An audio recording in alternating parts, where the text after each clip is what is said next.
Friends, elevator চ্যানেলে আমি তোমাদেরকে ওয়েলকাম জানাচ্ছি।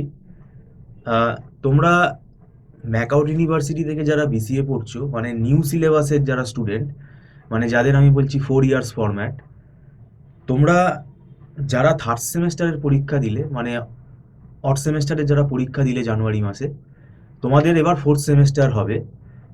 এবং ইভেন্ট সেমেস্টার হিসেবে আমাদের ফোর্থ সেমেস্টারের পরীক্ষা আমরা জুন মাসে হবে বলেই আশা করছি। ইউনিভার্সিটি নোটিশ দেবে, কেননা জুন মাস থেকে সেটা পিছোবে। তাহলে হাতে কিন্তু সময় আমাদের হাতে প্রায় 4 মাস, 3.5-4 মাস মতো আমরা অ্যাভারেজে পাচ্ছি। আর মে মাস থেকে তোমাদের আবার সিএ এক্সাম চালু হয়ে যাবে। তো তখন কিন্তু ওই পরীক্ষার জন্য প্রিপারেশান, অ্যাসাইনমেন্ট বলো, সিএ এক্সাম বলো, ওগুলোতে চাপ চলে আসবে। তো গড়ে যদি আমি বলি, তাহলে ফেব্রুয়ারি, মার্চ, এপ্রিল 3 মাস হাতে সময়।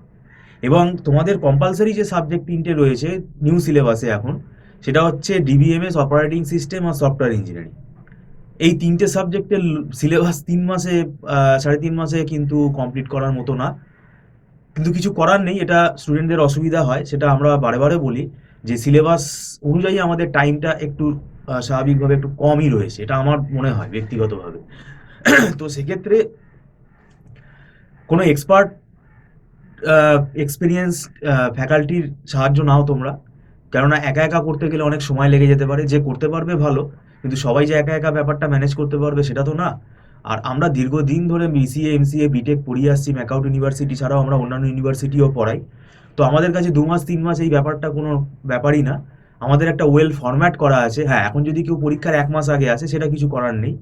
তো এখনও যেটুকু সময় আছে আমরা একটা প্ল্যানিং করে নিয়েছি।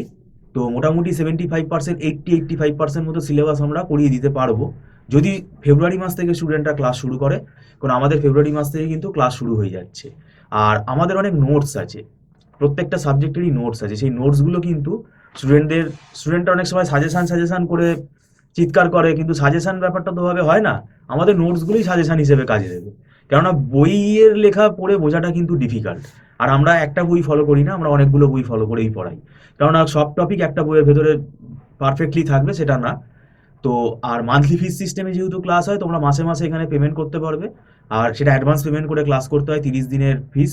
আর সেটা নট রিফান্ডেবল। আর এখানে পুরো অনলাইনে আমাদের যে ক্লাসটা হয় সেটা লাইভ হয়, এবং ছোট ছোট ব্যাচে ক্লাস হয়, এবং ডাইরেক্ট ইন্টারাকশনটা হয়। আর ওই আবার বললাম যে ডিবিএমএস এর মধ্যে আহ, এতগুলো টপিক আছে, মানে মানে ডিবিএমএস ডিজাইন মডেল আছে, তারপরে তোমার এসকিউএল প্রোগ্রামিং আছে, পিএল এসকিউএল আছে, এটা একটা আলাদা সাবজেক্ট। আবার ওইদিকে তোমার রিলেশনাল অ্যালজেব্রা বলে একটা পার্ট আছে, আর ডিবিএমএস যেটা ইমপ্লিমেন্টেশন যে পার্ট আছে, ডিবিএমএস এর যে ডেটাবেস ডিজাইন যে পার্ট আছে, সেগুলো তো অনেক বড়। কোয়ারি অপটিমাইজেশন আর ট্রানজ্যাকশন ম্যানেজমেন্ট, তো এগুলো কিন্তু একটু জটিল কম্পারেটিভলি। কারণ এর ভেতরে কিন্তু অনেক, মানে কি বলবো, অঙ্কের মতন জিনিস আছে, মানে যেগুলো থিওরি লিখে আসলে তুমি হবে না।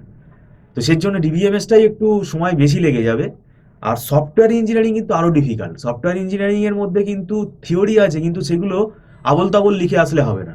কেস স্টাডিজ বেশি থাকে, মানে তোমাকে রিয়েল লাইফ প্রজেক্টের বিভিন্ন এক্সাম্পল দিয়ে দেবে, সেখান থেকে তোমাকে কোয়েশ্চেন সলভ করতে হবে।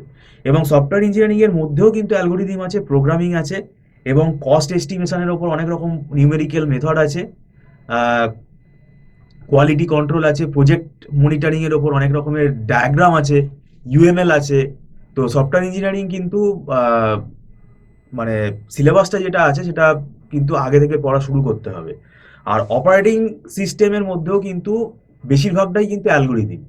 তোমার প্রসেস শিডিউলিং অ্যালগোরিদিম থেকে শুরু করে, তারপর মেমোরি ম্যানেজমেন্টের মধ্যে অনেক রকম আছে, প্রসেস সিনক্রোনাইজেশনের অ্যালগোরিদিম আছে, ডিস শিডিউলিং এর অ্যালগোরিদিম আছে।